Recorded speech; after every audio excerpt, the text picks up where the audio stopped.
Hey, how's it going, everybody? Welcome back to another podcast episode. I can't even talk today. We are, as the title implies, we are going to be going in on the whole FCC ruling about device unlocking after 60 days. I'm going to share my thoughts. I may have some emotional outbursts. Just depends.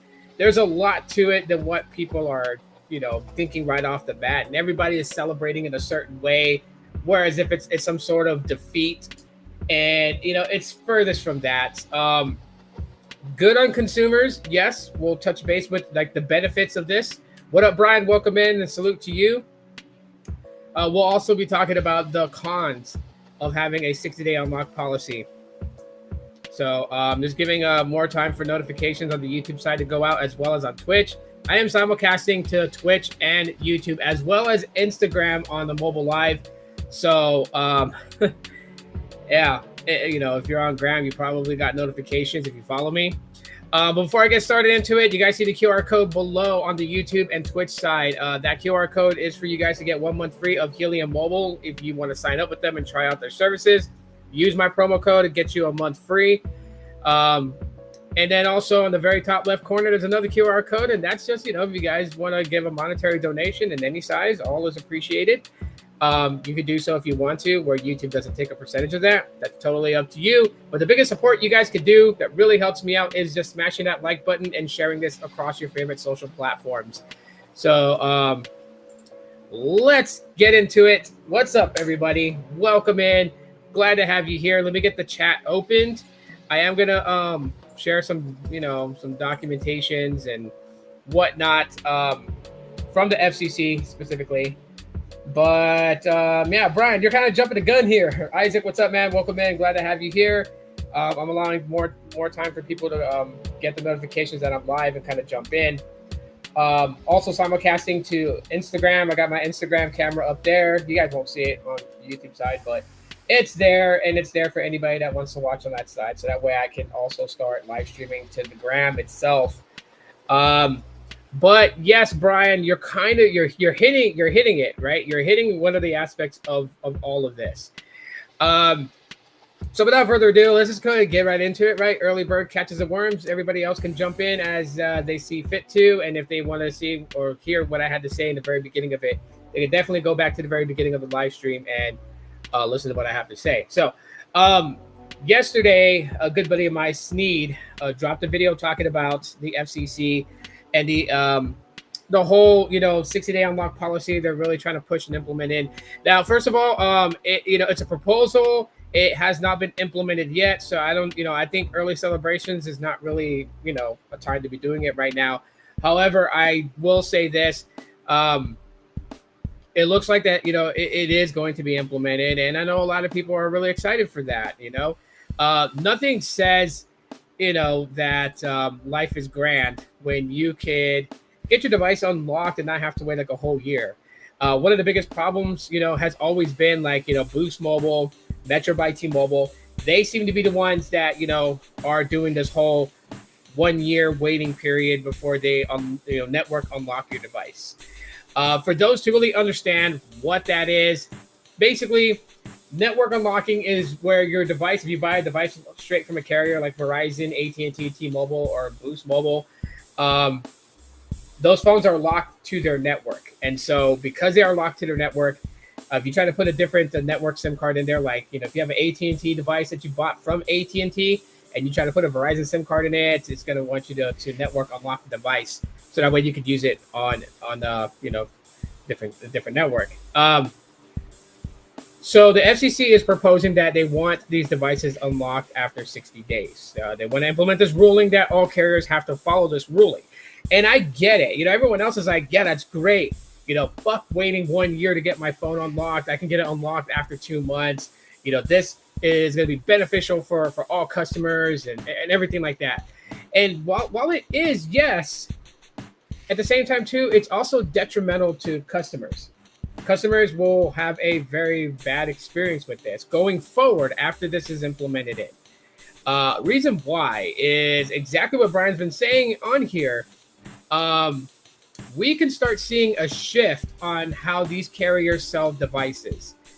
Right now, carriers, when they sell phones, no pun intended, um, they sell all types of phones, different iPhones, different Samsung Galaxies, Google Pixels, some Motorola's. There's different types of devices that they sell, and you could buy them at full price, right, and outright own the phone. But there's also something else that these carriers do, and that is finance options. Now, I know there's people out there who love to take to social media and talk shit about other people who finance phones. Like, look, everyone comes from different walks of life. Everybody comes from different walks of life. So your pocketbook is not the same size as the next man or woman's, yada, yada, yada, et cetera, et cetera. Okay. So some people have no choice but to finance a device. They don't have that choice. You never know what hardships people are facing, or besides hardships, maybe they're just like, you know what, I would rather spend my money on, my family, my friend, or my wife, or my girlfriend, or my boyfriend. And so I'll get me the new phone, but I'll just make payments over until I pay it off, right? Like, everyone has their reasonings. We have become so self-centered that we think that our thought processes and the way that we do things is like the golden fucking standard for everybody in the world, but it's absolutely not. So I don't like trash talking people who finance phones. Like, I don't care how people get their smartphones. Get your smartphones the way that you want to get it, and that's that. So besides that, kind of going off route there, the FCC wants to basically make it to where you have to, the carriers have to unlock the device after 60 days. Okay. And this spells trouble because, I am for the 60-day unlock policy if you outright buy the phone. So if you were getting a new iPhone and it was like $999 and you paid $999 and you outright own that phone, then yeah, after 60 days, network unlock it. Customers should be able to take that phone wherever they want to go and be able to freely move. As a matter of fact, I would say they wouldn't even have to wait 60 days. The moment that you outright own the phone, you have completely paid it off. You have a receipt to show that you paid the full balance of the phone. That phone is yours. From that moment, you should be able to call in right away and say, network unlock my device. Okay? That much I agree with. I don't think anyone should have to wait a year or 180 days or 90 days to have their phone network unlocked if they outright bought the phone. And this also applies to prepaid side, where you're not financing the device, but say like the Google Pixel 8 goes for $499, but say, Metro by T-Mobile prepaid decides to sell this phone for $299, right? That's a subsidized price, right? They took a percentage of the price off, but you pay the $299 plus the taxes on top of what it would be if it was $499. So you still outright own the phone. You're not on a contractual obligation to make monthly payments for the phone. You bought the phone outright. So that phone is now yours. You shouldn't have to wait at all to have it network unlocked. You should be able to call in and get that unlocked. The problem that I have with the FCC's 60-day unlock policy is that after reading through it, it seems like, I know Gene, who pops in my live streams every now and then. You guys probably know him on, X and Facebook and Threads. He's all over the place. He's on every platform out there. But, Gene is a frequent person that watches my podcast. And Gene the other day was he was in a kind of a debate, not a real big debate, but just kind of a debate about it. And I was telling him that, it was I was thinking, because this is what I was thinking about it. I was like, the 60-day unlock policy was going to pertain to those people who outright bought their phones. It would make sense. You wouldn't hold somebody to a 1-year obligation to stay with the carrier if they own the phone that they bought from your company, regardless. But, he was right and I was wrong. It included financed devices. So if you're financing a device on a carrier after 60 days, the FCC says it should be unlocked as well, allowing the people the freedom and flexibility to go to whatever carrier serves them best. Okay, I take great issue with that. All right. Yes, I know some people will probably be like, yo, you should be on the side of consumers because you're a consumer yourself. I am. This benefits consumers even though you don't see it, which is why I tweeted that, nobody is seeing the fox in the hen house. Celebrate and be like, yeah, now I could buy a phone from AT&T or from T-Mobile and I can get a network unlocked. As a matter of fact, Gene, who's like been the biggest advocate for, wanting device network unlock, regardless if the phone is fully paid off or if it's being financed, took to social media and was very happy about it. And I can see why, yeah, you want the flexibility to go to whatever carrier you want to go to. I see that. I understand that. I recognize that. What people are failing to realize is what Brian touched base with, as he said, carriers won't give good deals on phones anymore. And they won't. In Sneed's video yesterday, Sneed talked about that, when you go and you finance these devices, the carriers has your social security number, they have your DOB, they have all your pertinent information, to run your credit, to approve you or deny you financing options for a device. And if you get approved, one would think like, oh yeah, they have the information, so they're able to go ahead and do that. They're able to,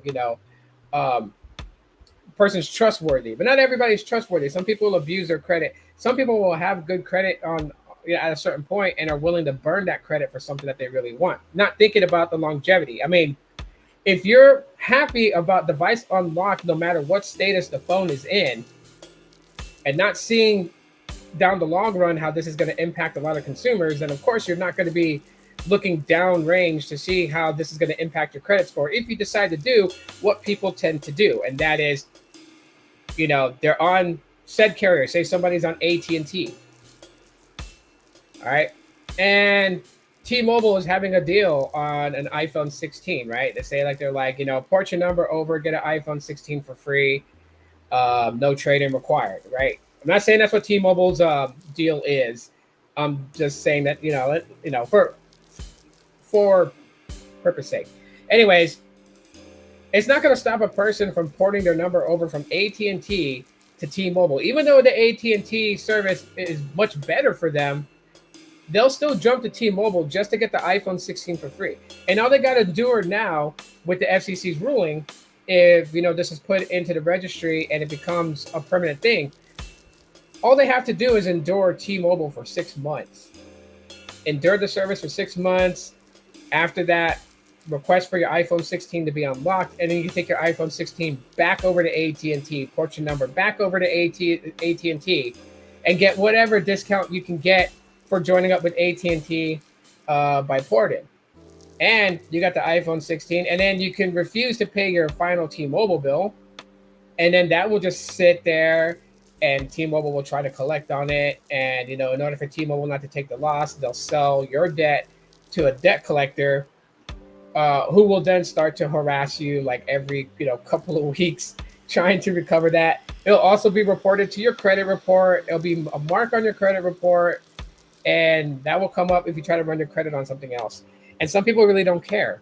Some people know about, some people know that you can have like a bad mark on your credit, and all you really got to do, if you're willing to wait the time, is to wait the 7 years and it falls off. As long as you don't make any contact with that creditor for any reason, you remain silent for 7 years, it will fall off your credit report. Every time you make contact with a debt collector, it restarts the clock on that negative mark on your credit. So if you were already like a year in to your 7-year fall off point, and you responded, emailed, answered the call and said, take me off your call list, whatever it is, it counts that they made contact with you, the clock starts over.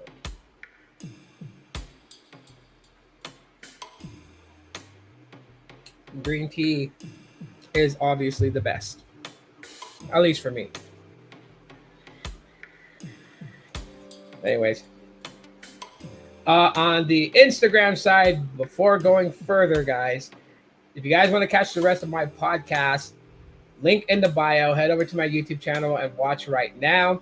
This is just a quick like sneak peek as to what I do on the podcast, and I'd be more than happy to have you guys over there. So yeah, hope to see you guys there. Ending the live stream now, at least on the Instagram side.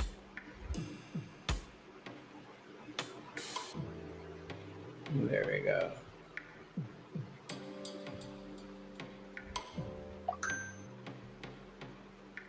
Uh, Type in a quick little thing here before I continue on.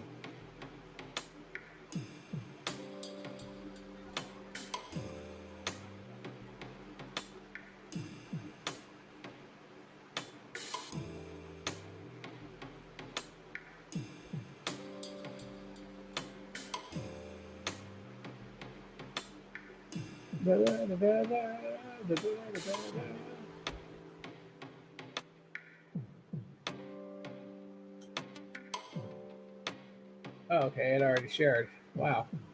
Instagram be weird sometimes. Anyhow, very great knowledge. Yeah. Anyways, so yeah, people are willing to deal with their credit being burned a little bit just to get that phone that they really want. And again, who takes the brunt of it? Other consumers. Because when you have enough people jumping around the carriers just to get the phone they want at a cheaper price at a better deal than what their current carrier is offering, this is where the whole musical chair starts to happen again. And it happens, they jump from T-Mobile to Verizon, back to T-Mobile, AT&T to T-Mobile, back to AT&T, vice versa. They're all over the place because their carrier is selling the phone for a couple of $100 more than what another carrier is selling it for. They'll go to that other carrier just to get the phone, wait the 2 months, go back to the carrier that they were more happier with, and take that phone that they haven't even paid off for to their old carrier and use it on their old carrier's network. So T-Mobile is going to eat that loss? Hell no. Consumers are. No one is really thinking about that point. They're not thinking about how the landscape for devices is going to change as far as deals, subsidized discounts, financing agreements, financing options. We're going to see a change in that. And I've heard people say it all the time. Oh yeah, you know what? They won't win. We, the consumers, will win. We'll fight them with their wallets. Bullshit. How much fuckery goes on in different carriers, and I still see people saying, oh, they burned me, they screwed me over, but they paid their bill with them for the next month. And next month they're saying the same thing. Oh, they screwed me over again. And it's like, didn't you leave them already? Like, how many times does one got to get bent over to realize that it's not a good feeling? So, pause. I think I used that right. Sneed will let me know if I used that right or not. People are missing that. They're missing that whole thing. So they're quick. They're quick to celebrate on something that's not in effect yet. It will become in effect in the future. And they're thinking to themselves like, yeah, I can get the phone that I want now, and it'll be unlocked, and I can take it wherever I want to go. Which, to me, that sounds more of like, yay, I can go to a carrier and get a phone at a discounted price, or I'll just finance it to them because they're willing to accept my credit score. So I'll finance the phone, but I don't have any intentions of paying it off. And after 2 months, when it's unlocked, I'll just close my account, leave, and take it somewhere else. That's a very shitty thing to do. That's a very shitty thing to do because it fucks with the rest of us. Those that do want to be able to finance a device because they can't outright pay for it, and they'll pay for it over time. So I guess this is where Affirm and other outside entities like Progressive Leasing through Best Buy, like they'll start to get a lot more customers off of that because they can go into a Best Buy, they can apply for Progressive Leasing, which is like Affirm, and if approved, they're approved for a certain amount. And then they can get the phone that they want as long as within that, financial amount agreement. Get the financing agreement going for that phone. Pay their first payment, and then Best Buy continues the purchase, gives you the receipt. Best Buy is fully paid out because Progressive paid them the full amount of the phone, and you're just paying Progressive the monthly amount. So if you guys didn't know that, Best Buy has that. It's called Progressive Leasing. And you can lease to own a device through them. And it's not just smartphones. You can use Progressive Leasing on laptops, drones, anything that Best Buy sells inside there, except for like their novelty products, right? Like Progressive Leasing is not going to allow you to finance a Funko Pop that costs $12.99. So, yeah, we're going to be losing out on deals. We're going to be losing out on financial, agreements that could be more beneficial to people. Everything's going to be sold at an upfront price, or let's say like the carriers didn't take away financing, but like let's say, with a decent amount of credit, you were able to finance the device, pay nothing down, get the phone activated, walk out the store with a working phone, and make your monthly payments for 12 months or 24 months or 36 months, whatever the contractual obligation is. But now that's not even going to happen, because these companies are going to know that people are going to jump ship after 2 months when the phone gets unlocked, that most of these companies are going to start requiring some form of down payment, whether it's 20% of the value, 25% of the value of the phone, 36% of the value of the phone. They're really like, down payments are going to get much higher for people who are going to finance phones because of these things that other people do. Like, that's why I said the good thing about all of this is that if you buy the phone from the carrier outright, it gets unlocked after 60 days. And if down the road you're sick of your current carrier, you can change to another provider. Like George of San Joaquin Valley jumped over to Consumer Cellular, right? Like he wanted a better deal, better option for him. He was freely able to move. People want to do that. I support that. I support that in itself. If you buy and own the phone outright, they shouldn't even have to wait 60 days. They should unlock it after 24 hours. What I know about this is that because they're including finance devices, means that there are people out there who are going to burn the system for their own personal gain. So they will go and not care who they hurt in the process of this. They're going to go in, finance a device, and then after 60 days, take it somewhere else and not even pay off the phone, right? The phone could get blacklisted, but, that's another option that they can do, which is still a very crucial thing, because blacklisting an IMEI is no joke. Somehow my Pixel 6 got blacklisted from Google Fi. It will never activate on Google Fi again. And I outright own the phone. And they don't know how to take it off a blacklist, or they just choose not to and just want to be asses about it. But yeah, there's so much. It's such a slippery slope when it comes to blacklisting an IMEI that I wouldn't even want that to be the method to assure that people pay off the phone, even if they jump ship to another carrier in the middle of their financial agreement with the previous carrier. Like, I wouldn't want them to go that route. But yeah. So anyways, this was a letter from the FCC commissioner. So let me take this off full screen real quick. All right, here we go. I'll just full screen this. So, well, no, you guys can't see it like that because the chat is blocking.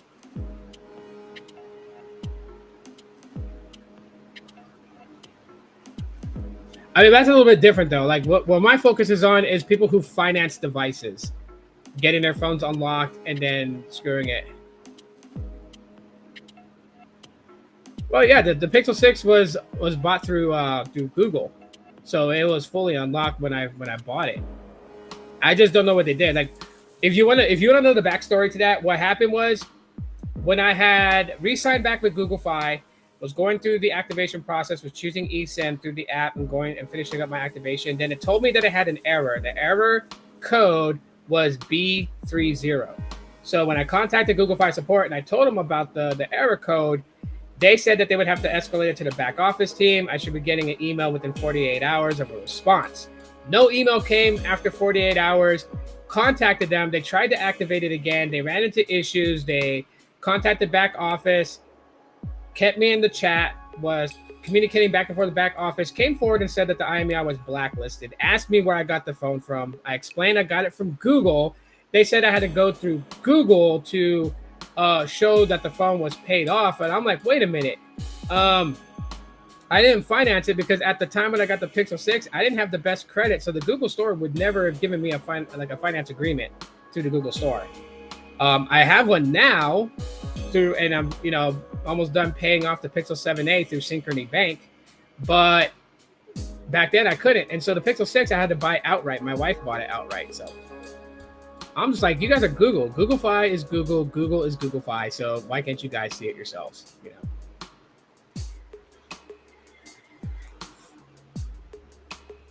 I financed my device. It was $200. When the monthly payments brought it down to a total of $150, I paid the rest of it off in a lump sum. Yeah, you can do that. But anyways, so this letter is from the FCC. Statement of Commissioner Ana M. Gomez says promoting consumer choice and wireless competition through handset unlocking requirements and policies. WT docket number 24-186, notice of proposed rulemaking, July 18, 2024. Says consumers who can afford to purchase an unlocked phone outright have the freedom to choose and switch between providers as they please. In contrast, those who buy a locked phone, whether through a third party or a specific provider, are unable to switch providers without incurring fees. This constrains the competitive marketplace, which disadvantages all consumers. I do kind of agree with that statement. It says the vast majority of Americans, 97%, own a cell phone. Individuals that have to finance their phone through contractual agreements might not be able to afford the additional unlocking fees. Even after fully paying off the phone, their ability to switch to another provider is limited by the locked phone. Additionally, locked phones, particularly those tied to prepaid plans, can disadvantage low-income consumers as they often lack the resources to switch carriers or buy new phones. Okay, so there's a lot said in just this body of the statement in itself. Okay, I will put the link to the PDF in the chat for you guys. You guys want to pull it up for yourselves.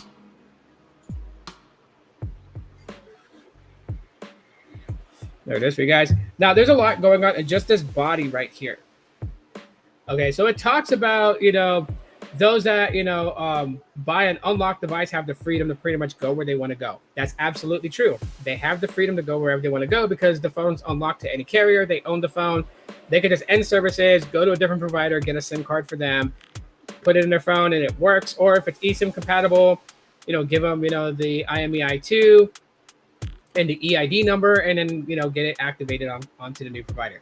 So, yeah, they have the freedom to move. Those that buy a lockdown device obviously don't. Now, what I find funny is what they talk about, that they won't be able to afford the additional unlocking fees. Let me say this. I've worked for Sprint. I have worked for Consumer Cellular. I have worked for Boost Infinite. I have worked for Mobile X. None of them charge a fee to unlock the device. What people are calling fees, which, obviously people are going to twist words to make themselves sound innocent when they want to take to the FCC with a complaint and bitch and complain about the phone being locked. It's not a fee you're paying to unlock your phone. It's the remainder of the finance balance. It's always explained. This was one of my biggest things when I worked for Sprint Retention that I got into massive arguments with people about. They would call, complain, request a supervisor because the rep will not submit for a device unlock request. I get on the phone to take the supervisor requested call. I talk to them. I explain to them that their phone is not paid off. You have to pay off your phone. Some of them were like at their last month of their agreement, and all they had to do was pay $24.98 for that iPhone 7 Plus. At the time, that's when I was working for Sprint. And they would still bitch and complain about it. And they're like, you guys are charging me to unlock my device. Like, no, we're charging you the remainder of the balance of your contract with us for that phone. So that way the phone is paid off. So you've paid off the phone. You outright own the phone. And then we'll go ahead and unlock it. Like, I have never been one to think that we would need to, draft up a contract and name the carrier as a lien on the device like you would when you finance a car. And then you get the title of the car, but on the title of the car, it shows lien, and it has the name of the banking institution that you finance from or the dealership you finance from. Side note, if you're going to finance a car, finance it through your bank. Don't do it through the dealership. You'll get better APRs with your bank. Okay. Not a lot of people know that, and of course, dealerships are not going to tell you about that.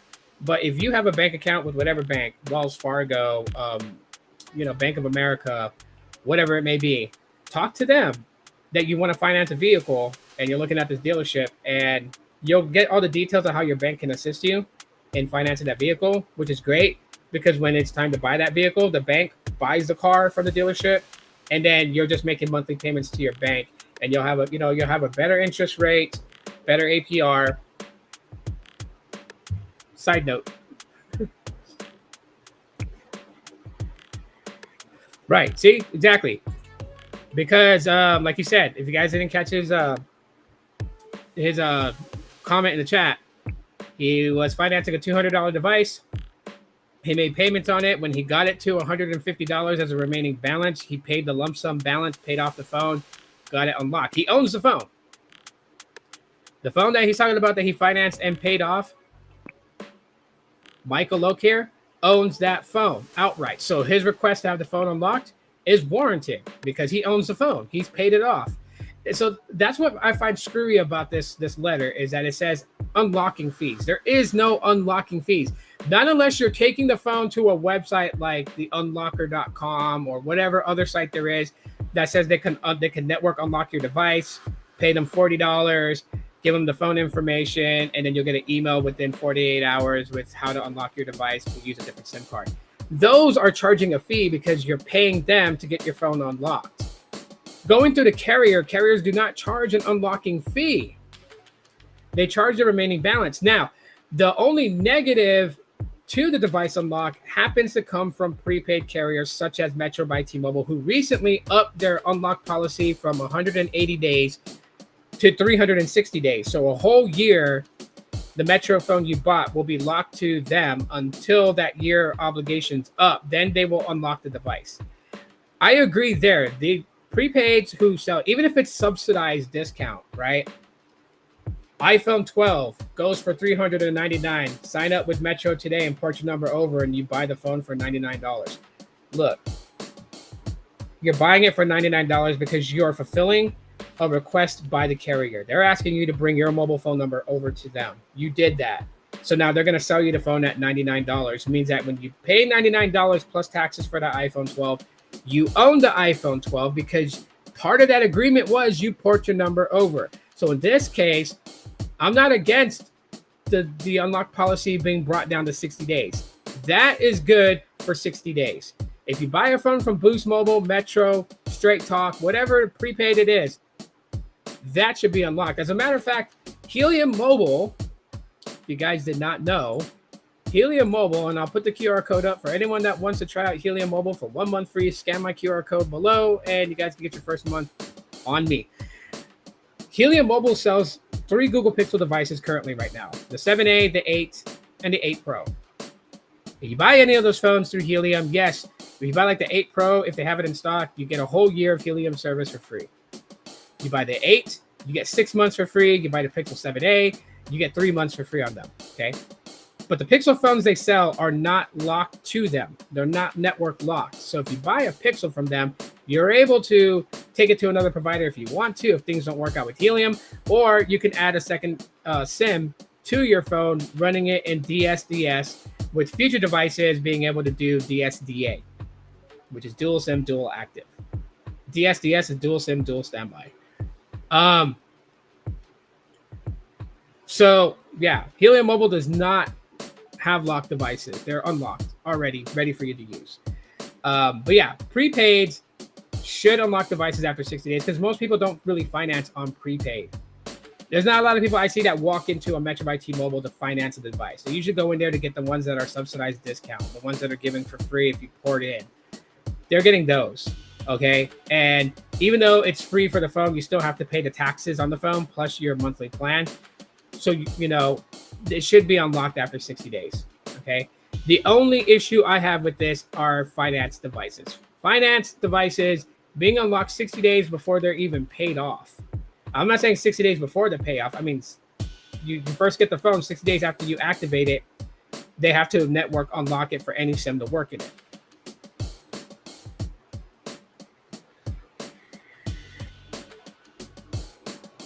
Now, when people talk about traveling overseas, they want to be able to use, international SIM card.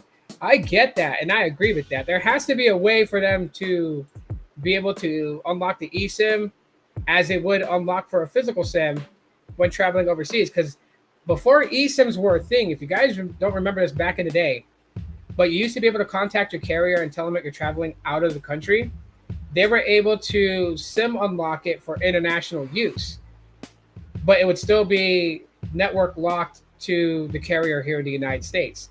So if they were able to do that back then before eSIMs were a thing, they should be able to do it with eSIMs now and allow eSIMs to be unlocked for international SIM cards to be used in them specifically, or to be able to use domestic carriers, right? Some people may be like, yeah, I travel a lot out of the country.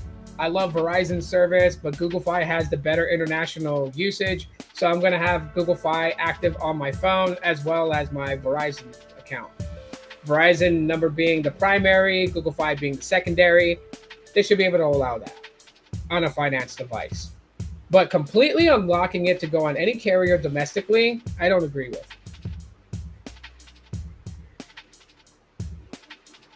Anyways, going forward, it says unlocking phones would provide consumers with flexibility, encourage competition among providers. How is this going to encourage competition amongst providers? They're not going to look at it as in, okay, if we give the best monthly rates, we're going to win over customers. Because truth be it, yes, the best monthly rates wins over customers. That is true. But also the deals on the smartphones, because there are phone chasers out there. I gotta have the next Galaxy S. I have to have the next iPhone. I have to have the next Google Pixel that comes out. And no matter what, they will chase these phones. They know that. Carriers know that. So the best way to compete against each other was like offering, sign-up discounts, financial options, discounts on the financial options. Like you said, people were complaining and bitching like they are now. Yeah. Yep.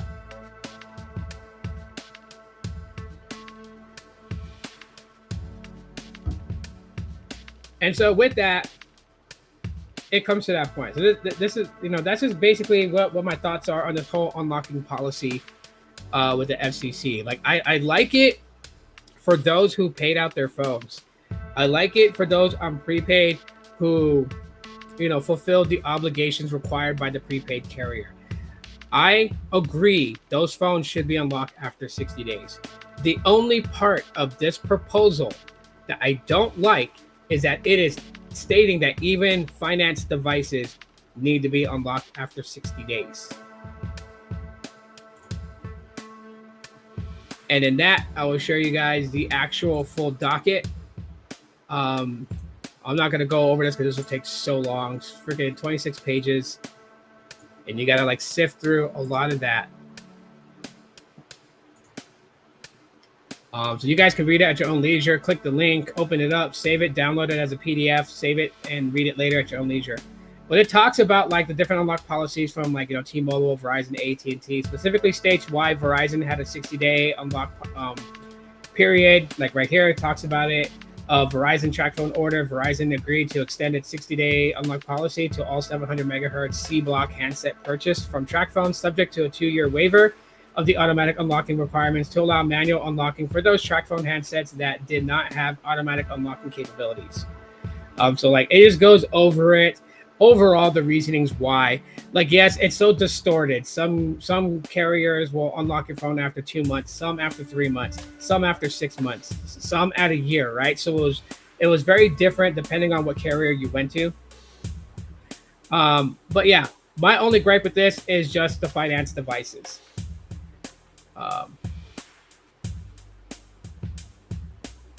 They are probably referring to no funny business like throttling. Let me read some of this. This is long overdue. All these companies have been abusing the unlocking system for years. It's not like this outside the US. People in other countries laugh at our carriers' dominated system. Yeah, so But yeah, I know what you mean by that. And that just basically just has to do with, like, at least for me, I would find it laughable if you bought a phone, outright own it, and your carrier won't unlock it. Or they'll make you wait so many months or a year to unlock it. Like that part, like I said, I agree with, right? I just don't like how they're lumping in finance devices, because there are so many people who don't give a shit about their own credit. They're very bad with their finances. They make very bad decisions. They are dishonest, and they don't care who they hurt in the process. And they would go and jump carriers just to get a phone financed with an agreement that allows them to pay less for the phone. And then after 2 months, when it's unlocked, take that phone, go to another carrier, and not even finish, paying it off with the carrier they got it from, leaving that carrier slightly in a hole until they sell that debt to a debt collector, and then leave it as a debt collector's responsibility to obtain the remaining balance of the phone.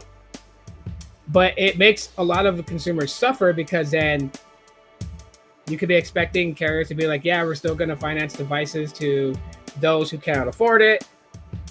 It's just, if you're going to finance $1,000 iPhone, if you were back in the day going to pay like $100 down to start the financial, obligation, now they're going to require $400 down, $500 down, And if you go to outside third parties like Affirm and Progressive Leasing, they could raise the amount.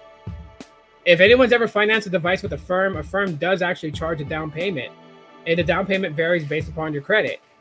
I've seen people that wanted a Pixel 8, and they were able to get it through whatever they were going to buy it through Affirm with no down payment, and then another person tries it, and then Affirm tells them that we require $326 down, and then the rest of it broken up over 24-month payments.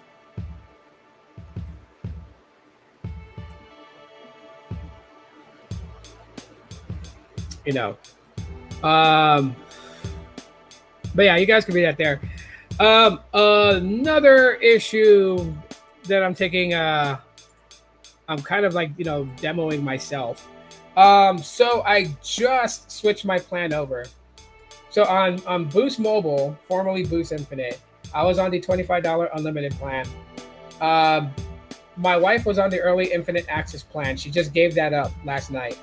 I know some people will be like, why did you let your wife give up the early Infinite Access plan? It had so many perks that the regular Infinite Unlimited plan didn't have. But look, it was so weird that me and my wife could be in the same place, both of us having Google Pixels, right? She has a 7A, I have the 8A. Not too large of a gap like having like a Samsung and a Pixel, or an iPhone and a Pixel. And her speeds would just be so damn bad.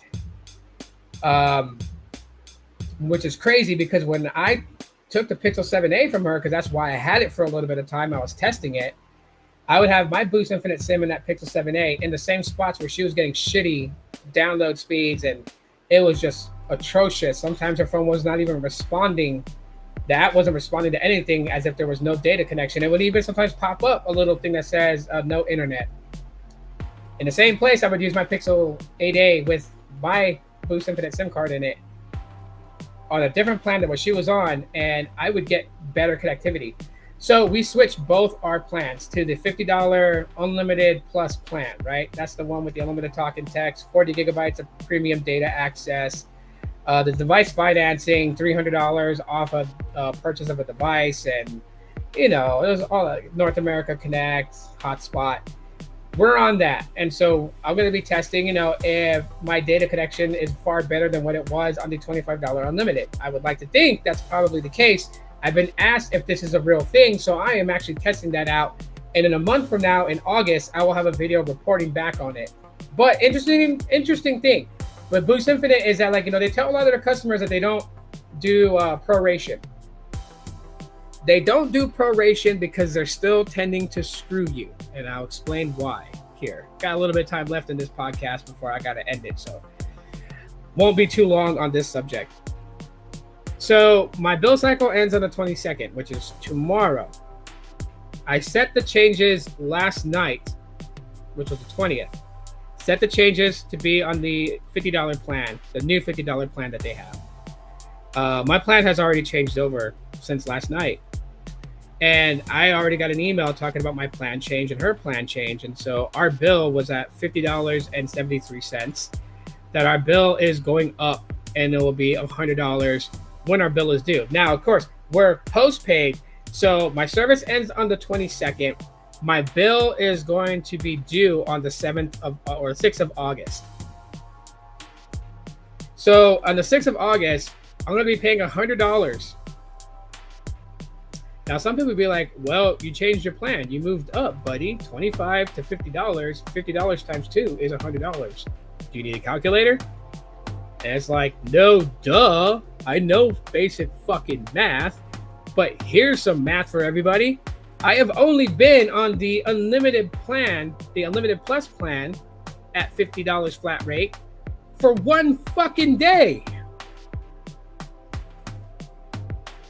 From the 22nd of June to the 22nd of July, which is what Boost Infinite has me as a bill cycle, I have been on a $25 plan up until last night. Last night, they moved me onto the $50 plan.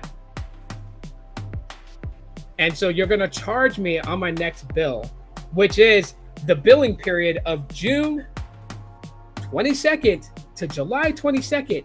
You're going to charge me $100 as if I was on the Unlimited Plus plan for 30 days. And I know when I call in, they don't prorate. They're not going to prorate it. Boost Infinite / Boost Mobile does not prorate. But here's where it gets very funny. If you're on an expensive plan, like the $50 Unlimited Plus or the $60 Unlimited Premium, and you downgrade your plan to the $25 plan, they will tell you that your $25 plan starts at the beginning of your next bill cycle. So they will downgrading, they'll move it to the beginning of your next bill cycle. So you are, the charges for your current plan is valid when your bill generates. So if you're paying the same as I, $50 for the Unlimited Plus, $100 for 2 of those lines, and you downgrade both your lines to the $25 plan, means that your plan won't change till the next bill cycle to the $25 rate. And for the rest of my bill cycle, what I'm using, it would be a valid charge to charge me $100 because I was still on the Unlimited Plus. But when you change your plan to a more expensive plan, they make the change effective immediately, and then they charge you as if you were on that plan for 30 days when you weren't. That's where the argument's going to stand. They're going to say, well, you're on an unlimited plan, and you're getting the perks added on already, so we're charging you for the perks. And I know what I'm gonna say to them. I'm gonna be like, bitch, it's been one fucking day.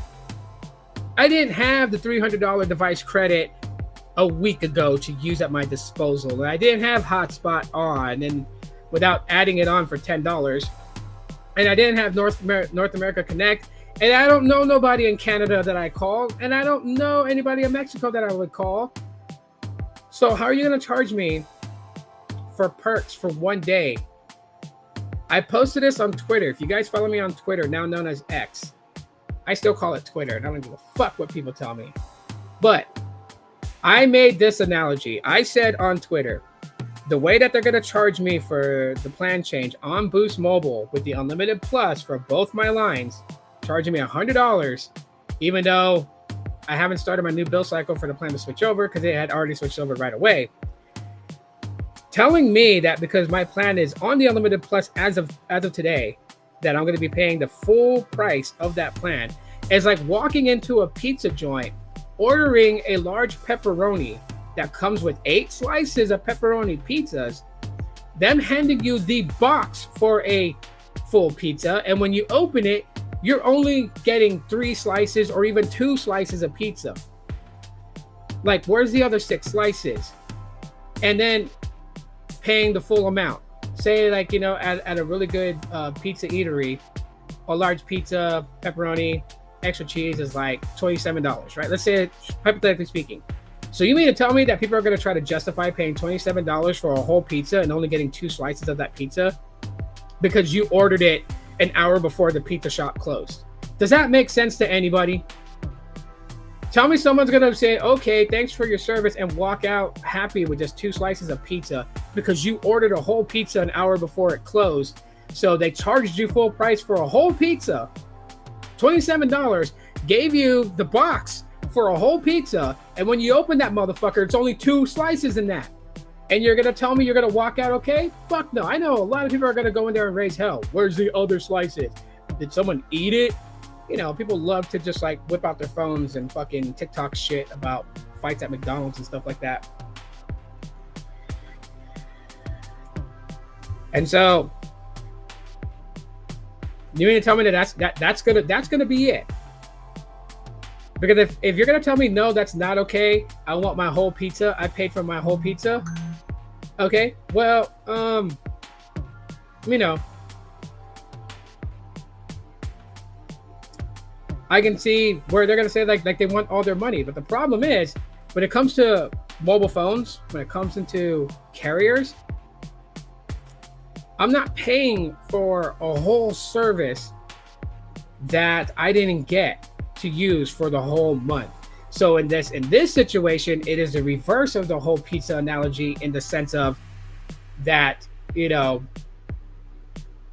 if you couldn't make a whole pizza in an hour and all you can make was 2 slices, then I'm only going to pay for 2 slices. You're not going to make me pay for a whole pizza if I didn't get the whole pizza and you didn't work to make a whole pizza. If you make me 2 slices, I'm going to pay you 2 slices. If you change my plan effective immediately after accepting the agreements, and there's only 1 day left in my bill cycle, then fine, prorate me the charge and charge me for that 1 day. So you'll have to credit me back for what one day's cost would be on a $25 plan, which ain't much. It's nothing but like, you know, change. And then divide up the $50 by 30 and then charge me what the result of that is. So if, like, let's say with change, it brings down my $25 bill to like $24.10, right? They credited back 90 cents. And I don't know, let's do the math. I'm not very good at math when I'm heated.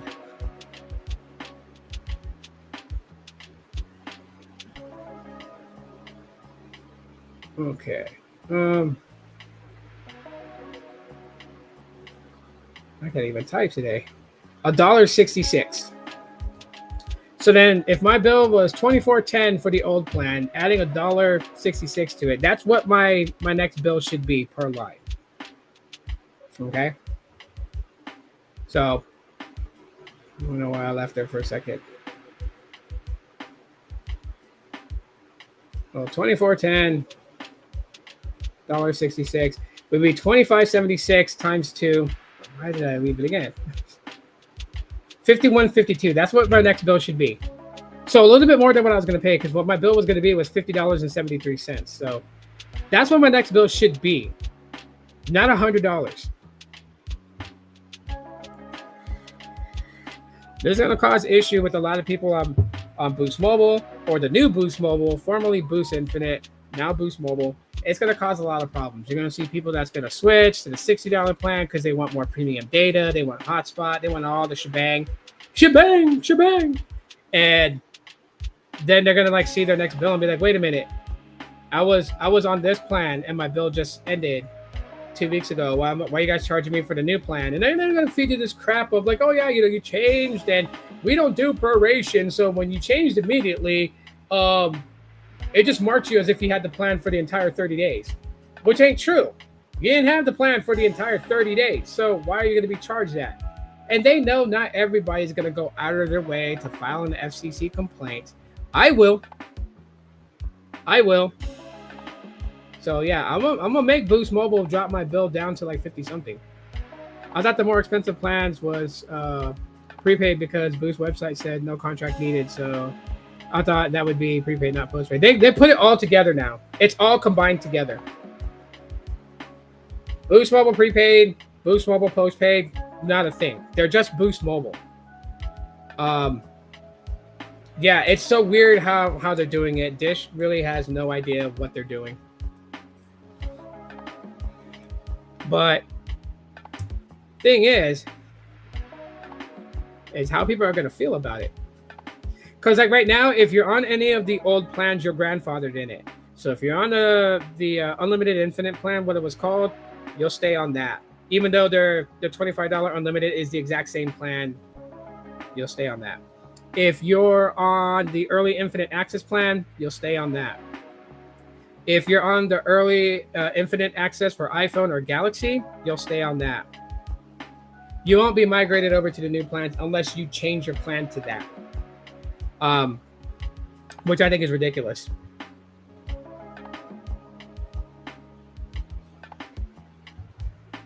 Not that your plan is grandfathered, that's fine. What I'm saying, what is ridiculous is that they're going to charge you a full month even though you didn't use it a full month. And they're great. And trust me, their greatest excuse is going to be that Dish does not prorate. I know this because I used to work for them, and that's what we were told. They were like, anytime a customer asks, well, why is my bill this much? I only had service for like 5 days. Shouldn't this be prorated? We would have to explain to them that we do not prorate. Or they would have you change wording around, like when you did an add-on. Why am I being charged twice for an add-on? I just added it this past month, and then we have to tell them, oh yeah, add-ons are prepaid. So the first charge for the add-on was for last month, and the second charge you're seeing is for this coming month. So your add-ons are prepaid and your plan is postpaid, and then people would just get confused. They do this purposely confusion because they just hope that you just get off the phone, just get a headache, say fuck it, I don't want to deal with this, I'll pay it, and get off the phone. And then I know that most people don't think about contacting the FCC and filing a complaint, which Dish does look at those, because I've gotten, in my time working with them, I've gotten like 3 emails from upper management talking about there was an FCC complaint about an interaction that I had with a customer, and so I need to fix it. And then in there, it was like asking for something that in policy they're not supposed to have. But Dish says, go ahead and give it to them. So I had to go in there, and not only go in there and give them what they were asking for, which was like, the add-on and set a continuous credit on the account. But I also had to call the customer back and apologize and tell them I was wrong, and then told them that I fixed it. I added this, double check with them that that's how their account was supposed to be. And then I would hear the never ending of it, like, see, you don't know what you're talking about. You should do some more studying, learn how to study and know the things about your job, so you don't act like a fucking idiot when you talk to us. But I appreciate you for fixing my plan. And it's like, and I want to tell them so badly, I'm biting my tongue. Like, bitch, your plan was fixed from the get-go. You just finessed your way into getting what you wanted, and the company caved into you. I wasn't wrong. You were wrong. But that's not customer service. Customer service is, I got to get the shit kicked out of me by customers. You were right. I was so totally wrong on that, Mr. XYZ. And you know what? Maybe I was just so confused about what I read, but it looks like that you are eligible for what you requested. And at this time, effectively, I have made that change on your account. That has already started for you, Mr. XYZ. I got it corrected. So just to recap what's going on, you called in 7 days ago talking about you wanted this add-on, and you were not supposed to be charged for it. I may have misread our policy on it and went ahead and got clarification from our back office end, who okayed the approval to do so, made the change effective immediately today. Contacted you right now, Mr. XYZ, just to let you know that we got those changes made for you, and we recapped your account to make sure your account is the way you want it to be. And again, on behalf of myself and for Boost Infinite, we do apologize for our miscommunications, and we are happy that you're a part of the Boost Infinite family. Was there any other questions, concerns that I can assist you with today, sir? And that's my spiel. That's how I would deal with it and get yelled at some more. No, just fucking handle my account right. Don't be a fucking idiot. You're right, sir. I won't be an idiot anymore. Put my jester cap on and shuck and jive for you. Yeah, I feel sorry for the Boost Mobile reps. They're about to have a fucked up next couple of months. Oh my God. Joy says 10 gigabytes of high-speed data is enough for me. I use Wi-Fi, YouTube Premium downloads, data saver settings to conserve my data. Awesome. Anyways, I wasn't planning on going live this long, but looks like we hit the hour mark. I want to thank everybody for jumping in and hanging out with me and listening to what I had to say. Share this on other social platforms so other people can listen to what I have to say. And I will end it off like this. I'm not against the 60-day unlock policy. Again, just for clarification, I am not against the 60-day unlock policy if you bought the phone outright or you bought it on a subsidized discount. It makes you the full owner of that phone. You have every right to have that phone network unlocked. I don't agree with anyone who finances a device and has not paid off that phone to have their phone network unlocked after 60 days. That should be warranted to stay locked until they pay off the phone, because that's just going to screw it for the rest of us who do use finance agreements to get a new phone. It's going to screw us in the end, because we're going to have to be paying higher down payments for the phone, or they're just going to stop financing in total and do a subsidized discounted price. But it ain't going to be much. You ain't going to see $1,000 phone discounted to $200 for the phone. No. You might see $1,000 phone discounted to $800, and they're going to say you save $200. You're saving something on it, but we get screwed over for that. And that sucks. So,